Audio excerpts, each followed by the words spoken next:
Good morning. I'm Sean Canan with the WMNF News headlines. Governor Ron DeSantis has dropped his race for the White House. In a 4-minute video posted to the social media platform X, DeSantis says he halted his campaign because there was no path to victory, but he plans on continuing his vision in Florida.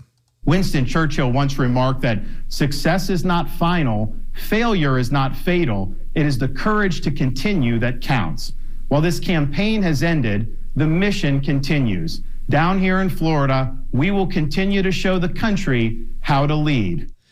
But DeSantis was fact-checked by the Community Notes feature of X, which points out that Churchill never made that statement. Instead, it was in a 1938 ad for Budweiser. DeSantis quit after he finished in a distant second during the Iowa caucuses last Monday and looked to be headed for a third-place finish in the New Hampshire primary tomorrow.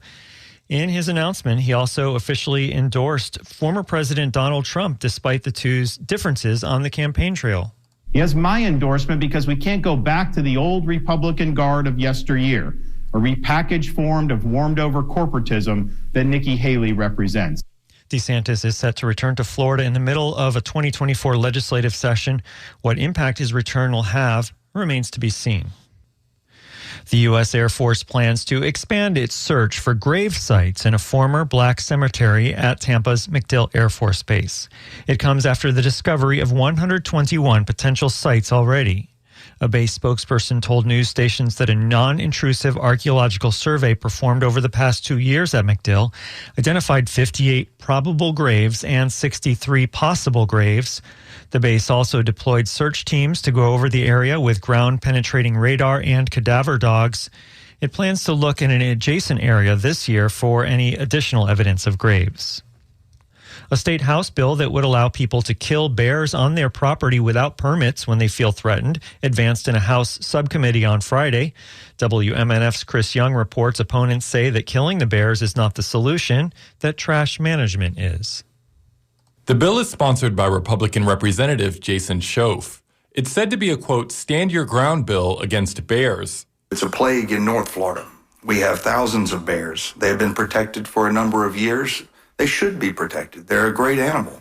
But that protection ends the moment that bear crosses your threshold. Those against the bill say that trash management is the solution.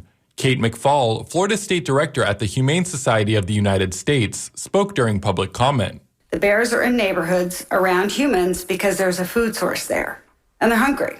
9 times out of 10 is trash. Democratic Representative Diane Hart voted against the bill and floated the idea of funding bear-proof trash cans for some residents. We've taken over their habitat.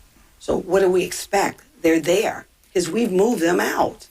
So what we need to do is educate our communities on what it is they need to do, supply the trash cans, and secure our properties. The bill was approved in the Agriculture and Natural Resource Appropriations Subcommittee.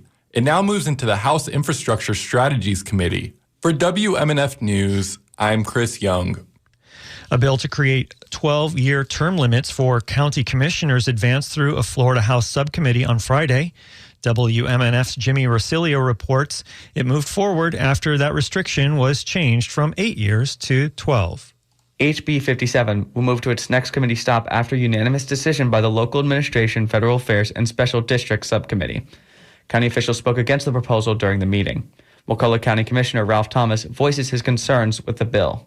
House Bill 57 gives nothing at all to the voters that they don't already have. It only takes away from them. House Bill 57 is an end run on the will of people. However, Republican Representative Jeff Holcomb supports the bill as a former county commissioner. I'll be flat out honest with you. When you're an incumbent, you have a big advantage.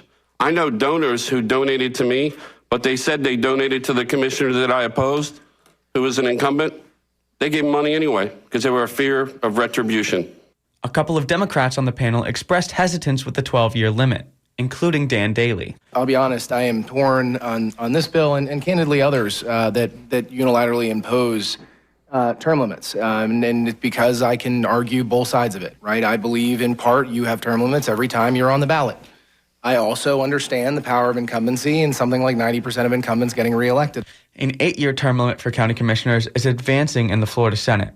For WMNF News, I'm Jimmy Rosilio. This is The Scoop, recorded at WMNF Tampa.